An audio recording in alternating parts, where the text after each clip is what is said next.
Hello, folks. Today we are going to discuss on a very important and pertinent topic, which is called as selling, and it is very much important from a perspective of a MBA student. So, in our today's video, we will try to understand what is selling and what are the different types of selling and how selling has evolved in a period of time. Now, as we all understand that in a company nothing moves until it is sold. This is the quote given by Peter Drucker. So, as a company, you whatever you produce, whether you are producing a goods or a service, it has to be sold in the market, right? Now, what is selling? Selling is actually positively influencing the customer to understand the need of the product and utility of the product, logically explaining it to the customer such that customer will think that he needs this, then only he will buy it. So from an MBA perspective, selling is very important, and we should not shy away from selling. Right now, as far as definition is concerned, selling is the ability, as I told, is positive to positively influence decisions. Okay, now when we are trying to positively influence and enforce a decision, okay, we will be using data, logic, okay, we will be using empathy, and we will do it all through conviction and communication. So selling is the ability to positively influence decision of a customer using data, empathy, logic, and conviction. So if I'll ask a question that who sells, then the answer is everyone in this world sells. May it be a manager, may it be a leader, may it be an entrepreneur, may it be a student, may it be a teacher, who doesn't sell? Everyone sells. Now, for example, if you say a manager sells idea. If you talk of a leader sells strategy. An entrepreneur, he sells vision of his company. A marketer sells value to the customers. So I understand that everyone in this world sells. Now, if we'll try to classify sales, then the big picture, if we see this, the selling scenario, then the big picture can be divided into a different type of selling. One is called as personal selling. One is called as transactional selling, one is called as consultative selling, one is called as relationship selling, one can be called as digital or online selling, which is very recent. Now you can we can say that all these kinds of sellings have evolved over a period of time. Like for example, if we talk of the first one, which is otherwise called as personal selling, it is a setup where a seller meets a customer in a one-to-one setup where there is a direct interaction between a salesperson and customer.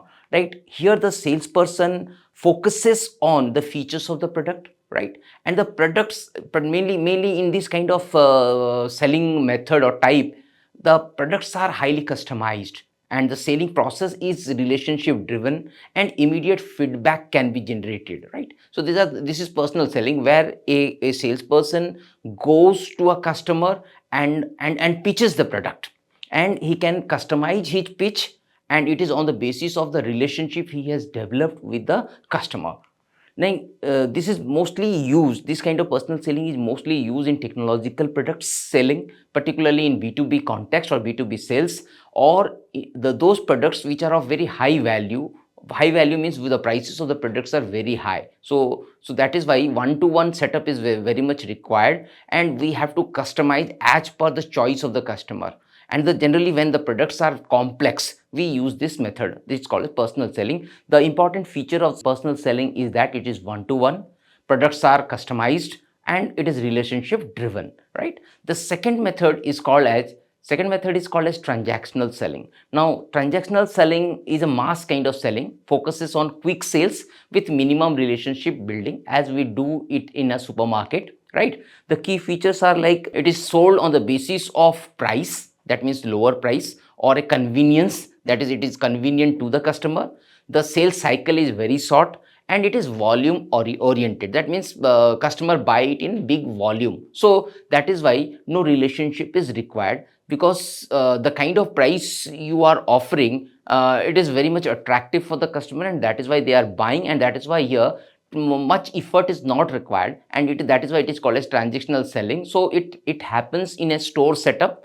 Examples can be like your fast moving consumer goods, retail and daily use products. Okay, it happens in supermarkets, mobile stores, petrol pumps, where much effort is not taken by the salesperson, and it is somewhat, we can say that it's a demand driven. It's demand driven. Since the demand of the product is there, the customer come to your store and they buy it, and that is why there is no, neither much of a relationship focus is required, nor more of pitching is required. So this is the characteristic of transactional selling. Now coming to the third type of selling, which is called as consultative selling, where a salesperson behaves like a consultant to a customer.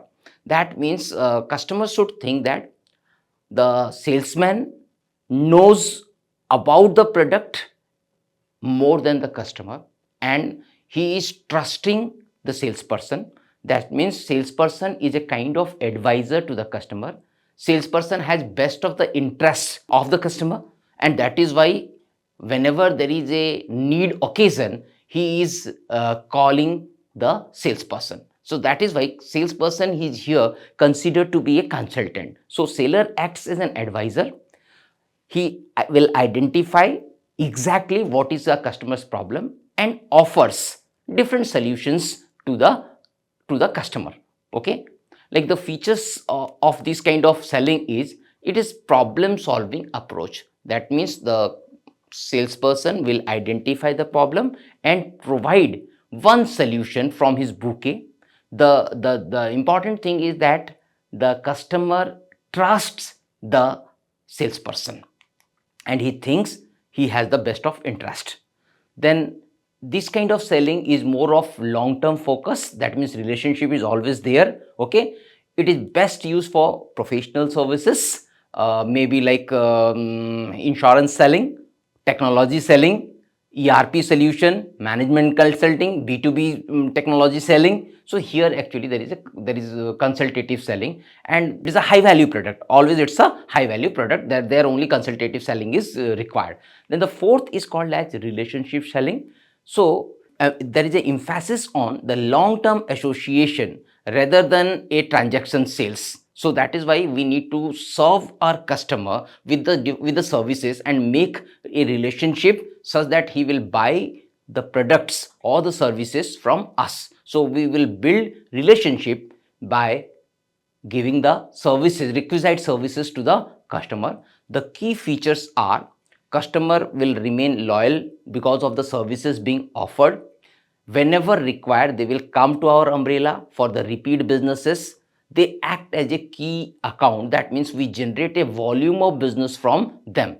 That is why they are considered to be a key account. So key account management comes into scene in this relationship selling, where because the customer buys repeatedly from the same seller, so the customer is considered to be a key account. Okay, it is used in industrial markets, institutional clients, that is a B2B setup. Okay, corporate suppliers, channel partners, distributors, where relationship selling is important.